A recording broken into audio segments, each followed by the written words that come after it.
Hello students. इससे पहले हमने कक्षा 9 में पाठ 3 कार्य व्यवस्था में गृहिणी के कार्य विभाजन के बारे में आपको बताया कि किस तरह से दैनिक कार्य, साप्ताहिक, मासिक, वार्षिक और आकस्मिक गृह कार्य जो होते हैं उनके बारे में हमने आपको बताया। अब हम आपको गृहिणी के क्या कर्तव्य होते हैं इसके विषय में बताएंगे। बच्चों, गृहिणी एक महिला के जो है अपने परिवार में कई रूप होते हैं, वो कई रोल अदा करती है, पत्नी के रूप में, माता के रूप में, गृह स्वामिनी के रूप में।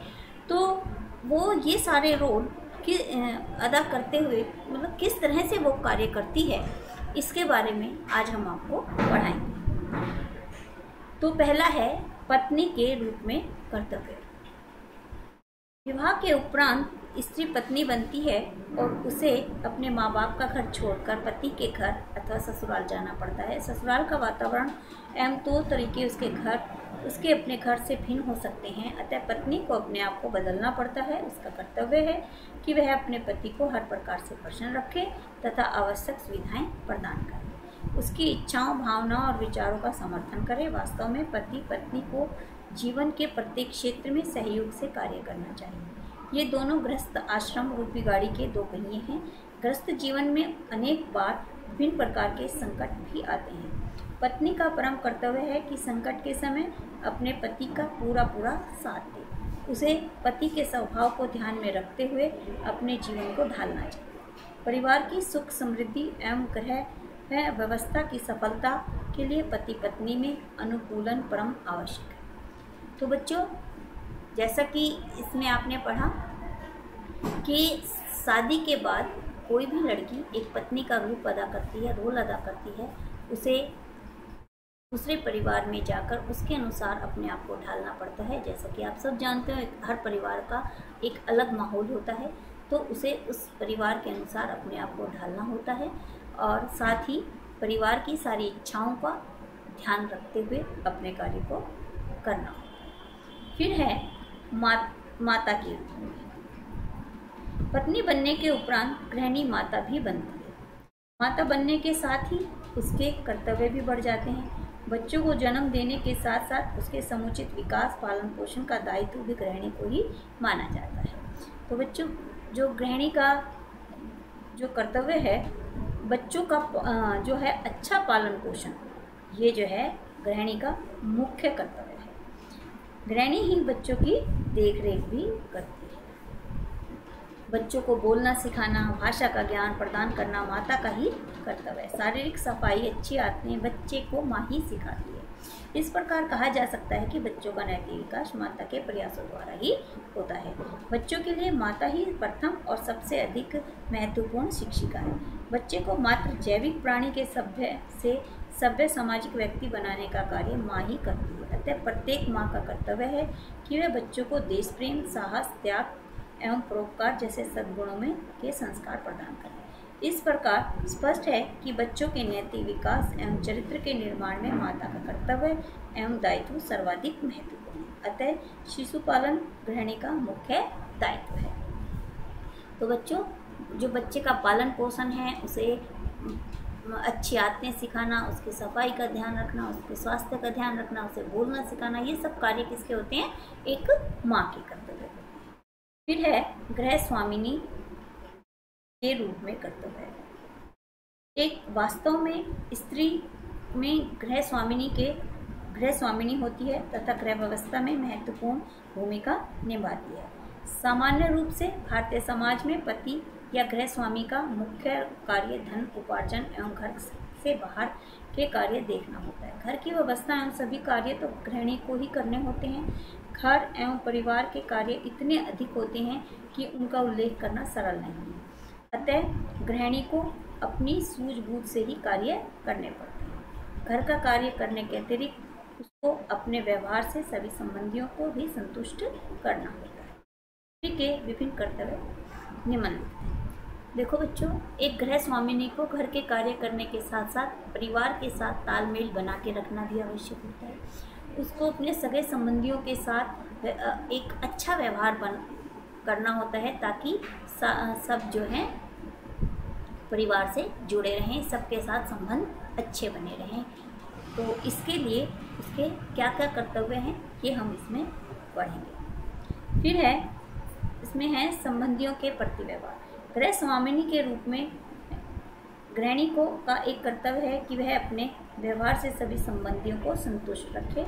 ससुराल के संबंधियों के प्रति सम्मान और स्नेह का व्यवहार करने से परिवार का वातावरण सौहार्दपूर्ण बना रहता है। अगर वह परिवार में सौहार्दपूर्ण वातावरण बना, सबका सम्मान करती है, बड़ों का सम्मान करती है, तो परिवार में जो है प्यार का माहौल बना रहता है। फिर है घर के दैनिक कार्यों की व्यवस्था। गृहिणी के दैनिक कार्यों का विवरण पहले ही दिया जा चुका है। उसका कर्तव्य है कि वह अपने दैनिक कार्यों की सुव्यवस्था करे। गृहिणी को अपने घर के कार्यों को इस प्रकार से व्यवस्थित करना चाहिए कि सभी आवश्यक कार्य सही समय पर उचित रूप से पूरे हो जाएं। फिर है तो बच्चों सबको घर के कार्य को सुव्यवस्थित ढंग से नियोजन करके जो है वो अपने कार्य को सही समय पर और उचित ढंग से कर सकती है। फिर है भोजन की व्यवस्था। परिवार के सदस्यों के लिए उत्तम एवं पौष्टिक भोजन की व्यवस्था करना प्रत्येक गृहिणी का कर्तव्य है। भोजन की उचित व्यवस्था करने के लिए गृहिणी को संतुलित आहार एवं पाक विद्या का समुचित ज्ञान होना चाहिए। भोजन को संतुलित बनाने के लिए के अतिरिक्त उसे स्वच्छ उत्तम विधि से पकाया जाना भी आवश्यक है। गृहिणी का कर्तव्य है कि उत्तम विधि से पूरे मन से साफ सुथरा भोजन तैयार करे। उस भोजन को पर होने वाले व्यय का भी ध्यान रखना चाहिए। भोजन एवं अन्य खाद्य सामग्री का समुचित संग्रह और संरक्षण गृहिणी का कर्तव्य है। तो गृहिणी का ये भी कर्तव्य है कि वे स्वादिष्ट भोजन बनाएं, साफ सुथरा और पौष्टिक भोजन बनाएं, और साथ ही उसको जो भोजन बनाने के बाद परोसने की जो विधि है वो सुंदर तरीके से परोसने से भी भोजन की महत्ता बढ़ जाती है। फिर है वस्त्रों का प्रबंध एवं व्यवस्था। घर के सभी सदस्यों के लिए वस्त्रों का प्रबंध करना भी गृहिणी का ही कर्तव्य है। वहीं सभी सदस्यों के लिए वस्त्र खरीदती है तथा उनको सिलवाती है। इसके अतिरिक्त वस्त्रों के रखरखाव का दायित्व भी उसका ही होता है। वस्त्रों को धोने धुलवाने की व्यवस्था, उनकी आवश्यक मरम्मत भी गृहिणी की ही कर्तव्य है। तो घर में जो वस्त्र होते हैं उनको धोने का कार्य, प्रेस का कार्य, और कोई फटे हुए कपड़े उनको सिलने का कार्य, ये सब कौन करता है? एक गृहिणी। ये भी सारे कर्तव्य किसके होते हैं? एक गृहिणी के कर्तव्य। फिर है घर की अर्थव्यवस्था तथा बजट। परिवार की खुशहाली, बच्चों का स्वास्थ्य एवं परिवार का स्तर बनाए रखने के लिए गृहिणी को घर की अर्थव्यवस्था एवं बचत का विशेष ध्यान रखना चाहिए। घर की समृद्धि और सुख शांति के लिए परिवार की आय और व्यय में संतुलन स्थापित किया जाना चाहिए। गृहिणी का कर्तव्य है कि वह परिवार की आय को ध्यान में रखते हुए व्यय का बजट बनाए तथा अपने संतुलित बजट के अनुसार ही व्यय करे। यानी उसे जो है बचत का बजट बनाना चाहिए, ताकि बचत का बजट से अभिप्राय, जैसा कि आपने पहले लेसन में भी पढ़ा था बच्चों, कि जितनी हमारी आय है हमें उससे कम व्यय करना चाहिए। अगर हम जितनी आय है उससे कम व्यय करते हैं तो बचत होती है। उस तरह का बजट बनाना ही बचत का बजट है। तो इस तरह से उसे संतुलित बजट बनाना चाहिए। फिर है बाजार से वस्तुएं खरीदना। गृहिणी का कर्तव्य ही होता है कि वह बाजार से वस्तुएं खरीदना, जो भी आवश्यक वस्तुएं होती हैं घर में यूज होने वाली, वो कर्तव्य भी किसका होता है? एक गृहिणी का कर्तव्य होता है। तो गृहिणी का एक अन्य कर्तव्य यह भी है कि वे घर के लिए आवश्यक वस्तुएं बाजार से खरीद कर लाए। वस्तुओं को उचित मूल्य देकर खरीदना भी एक कला है जिसमें प्रत्येक गृहिणी को पारंगत होना चाहिए। फिर है घर की सुख शांति बनाए रखना। घर के वातावरण को बनाना अथवा बिगाड़ना गृहिणी के हाथ में होता है। उसके व्यवहार की थोड़ी सी कमी से अच्छा परिवार कलह और अशांति का केंद्र बन जाता है। इसके विपरीत वह चाहे तो बिगड़े हुए पारिवारिक वातावरण को भी सुधार सकती है। संयुक्त परिवारों में गृहिणियों का यह दायित्व और भी अधिक महत्वपूर्ण हो जाता है। गृहिणी को चाहिए कि वह अपने मधुर व्यवहार, स्नेह तथा त्याग की भावना से परिवार में सुखद वातावरण बनाए। यदि घर पर सुख शांति है तो बड़ी से बड़ी समस्या में से सरलतापूर्वक निपटा जा सकता है। उपयुक्त विवरण द्वारा गृहिणी के कुछ कर्तव्यों का परिचय प्राप्त हो जाता है। वास्तव में जिस परिवार की गृहिणी अपने सभी कर्तव्यों को अच्छे प्रकार से निभाती है वह परिवार स्वर्ग बन जाता है। इसके विपरीत यदि वह अपने कर्तव्यों की अवहेलना करती है तो परिवार नरक बन जाता है। कहने का अभिप्राय ये है बच्चों कि परिवार में सुख और शांति बनाए रखने का मुख्य श्रेय किसका होता है? एक गृहिणी का। अगर वो अपने परिवार में स्नेह और मधुरता और त्याग की भावना करे तो संभवतः परिवार में सुख और समृद्धि और शांति बनी रहती है। ये गृहिणी का ही कर्तव्य होता है। अब आता है गृह कार्य व्यवस्था के सिद्धांत। पारिवारिक सुख, शांति, प्रगति एवं समृद्धि के दृष्टिकोण से गृह कार्य व्यवस्था का विशेष महत्व है। इसको सफल एवं सुचारू बनाए रखने के लिए इसका सैद्धांतिक ज्ञान आवश्यक है। गृह कार्य व्यवस्था के मुख्य सिद्धांतों का सामान्य परिचय निम्नवत है। सबसे पहले है गृह कार्य का सुनियोजन। सुनियोजन मतलब अच्छी प्रकार से उसका नियोजन करना, योजना बनाना। गृह कार्य व्यवस्था को सुचारू रूप से लागू करने के लिए आवश्यक है कि समस्त कार्यों का पूर्व नियोजित रूप से किया जाए। इसके लिए समस्त कार्यों को ध्यान में रखकर उसका विभाजन सभी सदस्यों को कर देना चाहिए। कार्यों को सौंपते हुए समय सदस्यों की योग्यता, क्षमता, सुविधा को ध्यान में रखना आवश्यक है।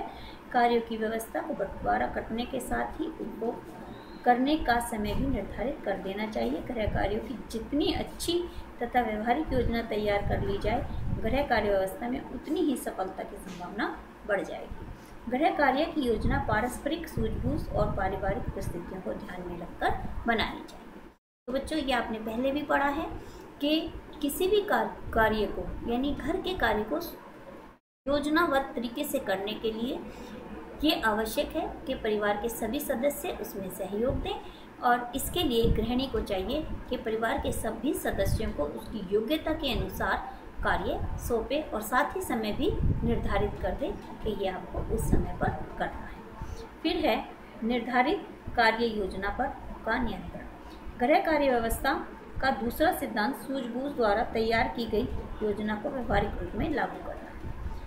इस सिद्धांत का कार्य योजना का नियंत्रण कहा जाता है। इसके अंतर्गत यह देखना आवश्यक होता है कि परिवार के विभिन्न सदस्यों को सौंपे गए कार्य ठीक से तथा समय पर किए जा रहे हैं या नहीं। परिवार के सदस्यों को समय समय पर उनके कार्यों को निर्देश देना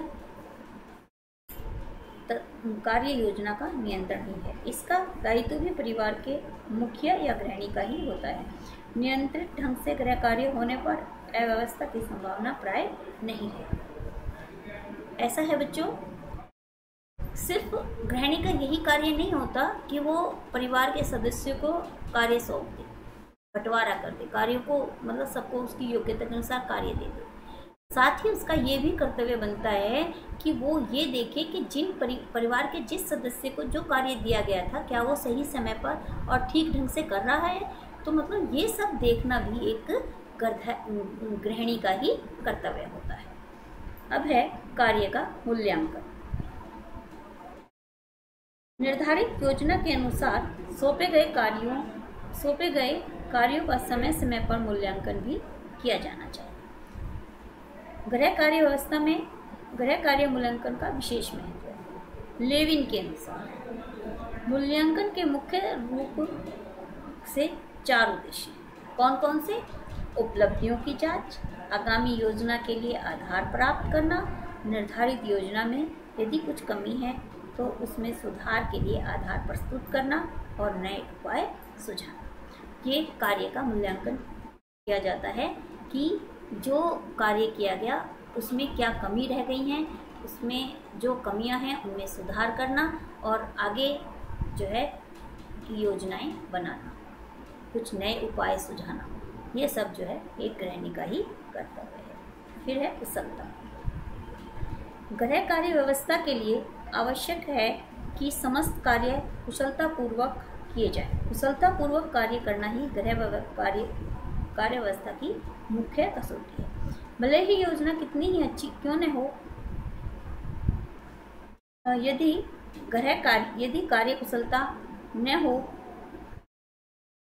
कार्य कुशलता न किए जाए तो कार्य व्यवस्था दोषपूर्ण कहलाएगी। उदाहरण के लिए बच्चे के जन्म दिवस के अवसर पर यदि निर्धारित समय पर सजावट का कार्य पूरा नहीं होता है, मेहमानों के आ जाने के उपरांत केक नहीं आता या केक आ गया हो तो मेज पर रख भी दिया गया हो परंतु उस पर लगाने वाली मोमबत्तियां उपलब्ध न हो, तो कहा गया है कि कार्यकुशलता का अभाव है। इस प्रकार कहा जा सकता है कि गृह कार्य व्यवस्था में कार्यकुशलता का सर्वाधिक महत्व है। कार्यकुशलता पूर्वक किया गया प्रत्येक कार्य संतोष, आनंद और प्रशंसा प्रदान करता है। यही गृह कार्य व्यवस्था का अंतिम लक्ष्य है। तो कुशलता से अभिप्राय ये है बच्चों कि कार्य को सही समय पर करना। सही, जैसे इसमें अभी उदाहरण दिया है कि यदि किसी बच्चे का बर्थडे है और हमने पता लगा मेहमान आ गए हैं और हमारा जो है केक भी अभी तक नहीं आया है, मेहमानों के आने के बाद केक आ रहा है और केक आ गया तो टेबल पे नहीं रखा, अगर टेबल पे रख भी दिया तो उसमें चाकू नहीं है, मोमबत्ती नहीं है, मतलब इस तरह से अव्यवस्था सी होना। हर चीज़ समय पर और सही स्थान पर मिलना भी एक कार्य कुशलता का ही प्रमाण है। ठीक है बच्चों, अब आता है कार्य व्यवस्था में सहायक। प्रत्येक परिवार चाहता है कि उसकी कार्य व्यवस्था उत्तम हो। कार्य व्यवस्था के उत्तम होने के लिए आवश्यक है कि उसके लिए अनुकूल कारकों का प्रभावपूर्ण ढंग से उपयोग किया जाए तथा प्रतिकूल कारकों का उन्मूलन किया जाए। तो बच्चों, ये तो सभी चाहते हैं कि परिवार के में कार्य जो है उत्तम हो, उसकी कार्य व्यवस्था उत्तम हो, सब कार्य समय पर हो, तो ऐसा तो सभी चाहते हैं। तो कार्य व्यवस्था के अनुकूल कारक उन कारकों को कहा जाता है जो कार्य व्यवस्था को बनाए रखने में सहायक होते हैं। गृह कार्य व्यवस्था को सुचारू बनाए रखने में सहायक संक्षिप्त विवरण जो है वो क्या है, ये हम बताएं। पहला, उचित योजना का निर्धारण।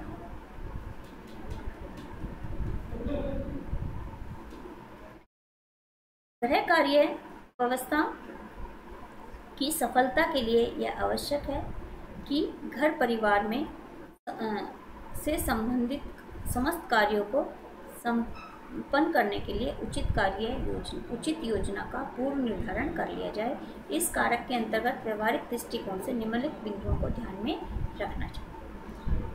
कोई भी कार्य को सही प्रकार से करने के लिए उसकी योजना पहले ही बना लेनी चाहिए ताकि वो कार्य समय पर और सही प्रकार से हो सके। तो इसके लिए क्या क्या ध्यान रखना चाहिए ये हम आपको बता दें। सभी महत्वपूर्ण कार्यों की सूची बनाकर उनका व्यवस्थित वर्गीकरण कर लेना चाहिए। दैनिक, साप्ताहिक, वार्षिक, इन सभी कार्यों की अलग अलग सूची बना लेनी चाहिए। इसके अतिरिक्त आकस्मिक कार्यों के लिए भी प्रावधान होना चाहिए। प्रत्येक कार्य को करने का समय तथा उसमें लगने वाला समय भी निर्धारित कर लेना चाहिए कि कौन सा कार्य कितने समय में हो जाएगा। फिर है परिवार के समस्त कार्यों को व्यवस्थित रीति से सभी सदस्यों में बांट देना चाहिए। कार्य विभाजन के समय सभी सदस्यों के से विचार विमर्श करना चाहिए तथा उनकी योग्यता, क्षमताओं, रुचियों आदि को भी ध्यान में रखना चाहिए। कार्यों को करने से उनके महत्व और अनिवार्यता को ध्यान में रखकर ही उसकी प्राथमिकता दी जानी चाहिए। तो बच्चों, ये भी आवश्यक है, एक तो परिवार के लोगों की रुचि के बारे में जान लेना चाहिए कि वो किस कार्य में रुचि करने में रुचि रखते हैं। दूसरा, क्या वो इस कार्य को करने के योग्य है। जैसे एक वृद्ध व्यक्ति को अगर हम घर की पेंटिंग का कार्य दे दें या कोई और भारी काम दे दें तो संभवतः उसके लिए करना मुश्किल हो जाएगा, तो ऐसा कार्य उसे नहीं देना चाहिए। तो ये सब चीज़ें क्या करना चाहिए, हमें पहले परिवार के सदस्यों को से पूछ लेना चाहिए उनकी रुचि के बारे में और साथ ही उनकी योग्यता के बारे में हमने देख लेना चाहिए कि कौन सा बच्चा या कौन परिवार का कौन सदस्य क्या कार्य बखूबी कर सकता है। कार्यों को करने एवं उनके महत्व एवं अनिवार्यता को ध्यान में रखकर उनकी प्राथमिकता दी जानी चाहिए। गृह कार्यों की योजना लचीली होनी चाहिए, अर्थात परिस्थितियों में के परिवर्तित होने की दशा में कार्य के क्रम, प्राथमिकता आदि में परिवर्तन किया जा सकता है। फिर है कार्य व्यवस्था में परिवार के सभी सदस्यों का सहयोग। गृह कार्य व्यवस्था की सफलता के लिए अति आवश्यक कारक है सभी सदस्यों का सहयोग। परिवार के सभी सदस्यों का सहयोग प्राप्त करना। यदि सभी सदस्य गृह कार्यों की व्यवस्था में अपना अपना सहयोग प्रदान करते हैं तो सभी कार्य ठीक समय पर और सही ढंग से पूरे हो जाते हैं। इससे न तो गृह कार्य अधूरे ही रहते हैं और न ही परिवार के किन्हीं सदस्यों पर अतिरिक्त बोझ पड़ता है। परिवार के सभी सदस्यों में यदि गृह कार्य का उचित बंटवारा कर दिया जाए तो गृहिणी को लाभ होता है तथा सदस्य भी सहयोग देकर संतोष का अनुभव करते हैं। बिना विचार विमर्श के क्षमता और रुचि के विपरीत सौंपे गए कार्य थोपे गए लगते हैं, जिन्हें पूर्ण करना भार महसूस होता है।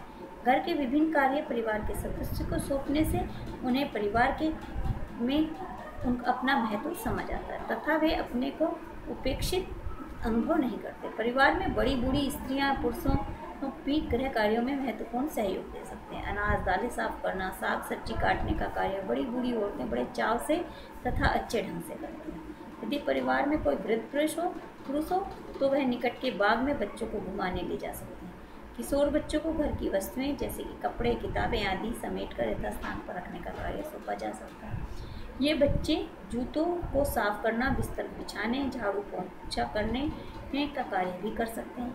परिवार की कार्य व्यवस्था को सुचारू एवं सरल बनाने के लिए पति को भी गृह कार्यों में यथासंभव सहयोग देना चाहिए। तो बच्चों ये बार बार हम आपको यही बता रहे हैं इसमें बार बार कि किसी भी कार्य को करने के लिए अच्छे ढंग से करने के लिए परिवार के सभी सदस्यों का सहयोग होना आवश्यक है और इसके लिए कार्य विभाजन गृहिणी को करना चाहिए। उसकी योग्यता और रुचि, परिवार के सदस्यों की योग्यता और उनकी रुचि के अनुसार। ठीक है, अब आता है हमारा गृह कार्य करने की सही विधियों का ज्ञान। गृह कार्य की व्यवस्था में कार्य करने की सही विधियां का ज्ञान भी महत्वपूर्ण भूमिका। वास्तव में गृह कार्य करने के परंपरागत ढंग से एवं विधियां आज के वैज्ञानिक युग के लिए उपयुक्त नहीं रहे। अब सभी कार्यों को अच्छे ढंग से करने के लिए नई नई विधियों को अपनाया जा रहा है तथा कम समय व कम श्रम द्वारा कार्यों को पूरा करना भी अभिष्ट समझा जाता है। कार्य करने की उचित और यांत्रिक विधियों को अपनाकर कार्य करने से जहाँ एक और समय की बचत होती है, वहीं कार्य की भी अच्छे ढंग से पूरा हो जाता है। घर की वस्तुएं नष्ट होने से भी बच जाती हैं। मतलब किसी भी कार्य को सही ढंग से करने की विधि भी एक गृहिणी को आनी चाहिए ताकि वो किस कार्य को किस तरह से कम समय में और कम मेहनत से आसानी से कर सकते हैं। इससे क्या होगा, इससे समय की भी बचत होगी और श्रम की भी बचत होगी, यानी मेहनत की बचत होगी।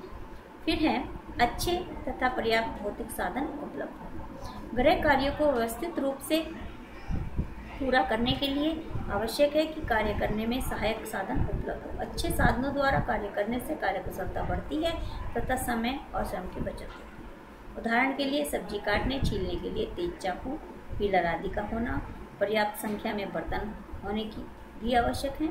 यदि घर में एक से अधिक प्रेशर कुकर हो तो एक से बाद दूसरा व्यंजन बनाने के लिए कुकर को धोना नहीं पड़ता। साथ ही गैस के दोनों चूल्हों पर 2 कुकर चढ़ाए जा सकते हैं। इससे काम शीघ्र हो जाएगा। इसी प्रकार कपड़े धोने की machine, mixer grinder, oven, toaster यंत्रों के उपलब्ध होने पर सभी कार्य शीघ्र और उत्तमता तथा सरलता से पूरे हो सकते हैं। गृह कार्य व्यवस्था बनी रहती है। तो बच्चों जैसे कुछ साधन हैं, जैसे प्रेशर कुकर है, वॉशिंग मशीन है, मिक्सी है, इन सब चीज़ों का प्रयोग करके हम कार्य को आसान बना सकते हैं, सरल बना सकते हैं। तो गृहिणी को इन सब चीज़ों के बारे में जानकारी होनी चाहिए, उन्हें चलाना आना चाहिए। तो ये सब जानकारी होना एक गृहिणी के लिए बहुत ही आवश्यक है। फिर है अनुभव। गृह कार्य व्यवस्था को सुचारू बनाने में सहायक कार्य अनुभव भी है। किसी भी कार्य को स्वयं करने से अनेक बातों की जानकारी प्राप्त हो जाती है। जैसे जैसे कार्य का अनुभव होता है वैसे वैसे उसे करने में त्रुटियां कम हो जाती हैं। यह तथा कार्य सही समय पर पूरा होने लगता है। अनुभव के साथ ज्ञान का भी विशेष महत्व होता है। गृह कार्यों का समुचित ज्ञान माता पिता या अन्य अनुभवी व्यक्तियों तथा पुस्तकों से भी प्राप्त किया जा सकता है। तो अनुभव विशेष महत्व रखता है किसी भी कार्य करने में, क्योंकि अनुभव से हमें ये पता लगता है कि इस कार्य को किस तरह से, मतलब जब हम एक काम को कर लेते हैं तो जो त्रुटि हो दूसरी बार जब हम उस कार्य को करते हैं संभवतः उस त्रुटि को दूर कर देते हैं। त्रुटि यानी गलती, वे को दूर कर देते हैं। और इस तरह से कार्य को बार बार, किसी भी कार्य को बार बार करने से क्या होता है, हमें अनुभव होता है और हमारी जो त्रुटियाँ होती हैं वो धीरे धीरे समाप्त हो जाती हैं। तो बच्चों, आज की वीडियो यहीं तक। इससे आगे हम अगली वीडियो में बताएंगे। धन्यवाद।